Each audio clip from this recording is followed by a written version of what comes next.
anak-anak. Hari ini kita akan belajar tentang sastra.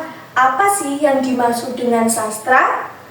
Di sini udah ada yang tahu belum? Apa yang dimaksud dengan sastra? Belum? Belum? Kalau belum, kita belajar bersama-sama ya. Nah, sastra. Apa sih yang dimaksud dengan sastra?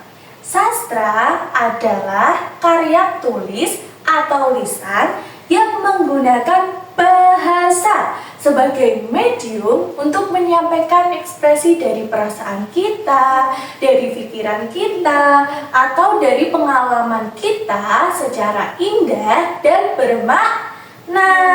Nah, sastra ini memiliki ciri-ciri loh. Yang pertama apa ya? Menggunakan bahasa yang indah dan bermakna. Yang kedua apa? Yang kedua mengandung imajinasi. Imajinasi itu apa Bu Guru? Imajinasi merupakan hayalan atau kreativitas dari si pengarang. Yang ketiga yaitu menyampaikan moral atau nilai-nilai yang terjadi di dalam kehidupan kita. Yang keempat apa? Mengungkapkan perasaan atau pikiran dari si pengarang. Jadi ketika pengarang merasa sedih, merasa marah, merasa senang, itu bisa diungkapkan melalui sastra. Yang keempat apa? Ciri-cirinya bersifat universal. Jadi sastra ini itu bisa diterima oleh halayak umum, bisa diterima oleh anak-anak, remaja, dewasa, orang tua, bahkan kakek nenek kita. Nah, sastra ini dibagi menjadi beberapa bagian loh. Yang pertama itu ada sastra berdasarkan jenisnya, sastra berdasarkan periode waktu, dan sastra berdasarkan sifatnya. Nah, yang pertama-tama kita bahas dulu sastra berdasarkan jenisnya. Sastra berdasarkan jenisnya itu dibagi menjadi tiga. Yang pertama ada prosa. Prosa itu apa? Karya sastra yang ditulis secara bebas, tidak terikat rima atau iramanya. Contohnya apa? Ada cerpen, ada novel, ada dongeng, ada fabel. Yang kedua ada puisi. Kalau puisi ini merupakan karya sastra yang ditulis secara padat, secara indah, dan memiliki irama atau rima. Jadi kalau puisi ini kebalikan dari prosa. Kalau prosa itu tidak terikat irama atau rimanya, sedangkan puisi itu terikat antara rima atau iramanya. Contohnya ada pantun, ada syair, ada soneta, ada puisi. Contohnya di pantun itu harus berima AB, atau A semua, atau B semua. Kalau di puisi iramanya itu harus tepat, tinggi, rendahnya suatu nada itu harus sesuai. Yang terakhir adanya drama. Drama itu apa? Drama itu merupakan karya sastra yang ditulis untuk dipentaskan. Nah, biasanya itu berisi dialog antar tokoh atau monolog.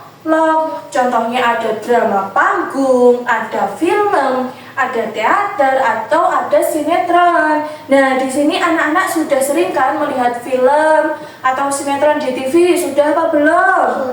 Sudah. Nah, sinetron di TV itu isinya itu dialog antar tokoh. Selanjutnya kita masuk ke sastra berdasarkan periode waktu. Sastra berdasarkan periode waktu itu dikelompokkan menjadi dua. Ada sastra lama dan sastra baru. Kalau sastra lama merupakan karya sastra yang ditulis pada zaman tradisional. Nah, biasanya itu memiliki aturan-aturan tertentu. Atau apa? Atau kalau orang-orang dulu itu masih mengaitkannya dengan unsur-unsur mitos. Contohnya ada apa? Ada tun, ada syair, ada gurindam, ada hikayat, ada legenda. Salah satu legenda yang paling viral itu apa? Candi Prambanan. Yang dulu itu dikisahkan ada tokoh Bandung Bondowoso yang ingin menikahi Roro Jonggrang. Tetapi Roro Jonggrang itu memberikan syarat agar apa? Dibuatkan 1000 candi dalam satu malam. Lalu ada sastra baru. Kalau sastra baru ini itu dibuat pada zaman modern atau zaman kita. Nah, biasanya itu sastranya itu bersifatnya lebih bebas dan mengungkapkan ekspresi pribadi dari si pengarang. Contohnya ada apa yo? Ada cerpen, ada novel, ada dongeng, ada drama, ada fabel yang sesuai dengan imajinasi pengarang yang lebih bebas. Yang terakhir, sastra berdasarkan sifatnya itu dibagi menjadi dua. Adanya apa? Sastra non-fiksi dan sastra fiksi. Kalau sastra non-fiksi itu artinya sastra yang tidak nyata atau ditulis itu berdasarkan imajinasi atau hayalan atau kreativitas dari si pengarang. Contohnya ada apa? Ada cerpen, ada novel, ada fabel, ada dongeng. Itu ceritanya itu sesuai dengan imajinasi dari pengarang, sifatnya tidak nyata. Kalau sastra fiksi itu sastra yang apa sifatnya? Kebalikan dari non-fiksi. Kalau non-fiksi tidak nyata, berarti kalau fiksinya nyata. Jadi karya sastra yang ditulis secara nyata, datanya akurat, informasinya ada, dan sesuatu yang benar-benar terjadi di dunia ini. Contohnya ada biografi, autobiografi, ada esai, ada artikel ilmiah, dan adanya laporan kegiatan. Contohnya di biografi itu berisi apa? Riwayat hidup seseorang yang ditulis oleh penulis. Nah, riwayat hidupnya itu benar-benar terjadi di kehidupannya. Nah, kita sudah membahas pengertian, sudah membahas ciri-ciri, sudah membahas jenis-jenis dari karya sastra. Lalu, apakah sastra ini itu berfungsi dalam kehidupan kita? Berfungsi. Salah satu fungsinya apa? Untuk nilai estetika. Jadi sastra itu menghadirkan keindahan dalam segi bahasa. Yang kedua apa? Fungsinya apa? Fungsi sosial, yaitu penyampaian kritik atau realitas di dalam kehidupan masyarakat. Realitas itu apa?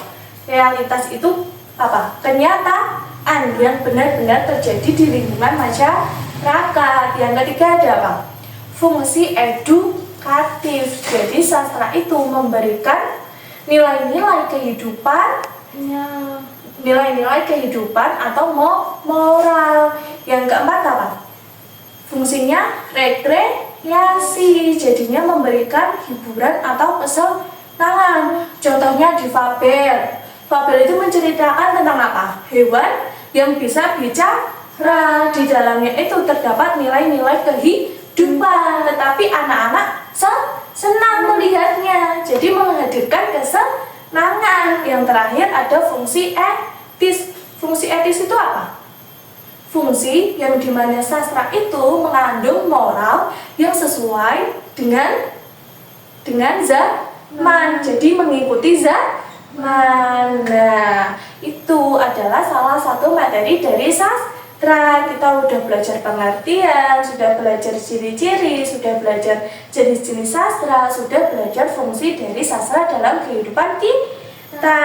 Nah, nanti kita lanjut tentang sastra yang lebih dalam lagi di hari berikutnya. Jadi sampai sini dulu ya materi dari sastra hari ini. Sampai jumpa.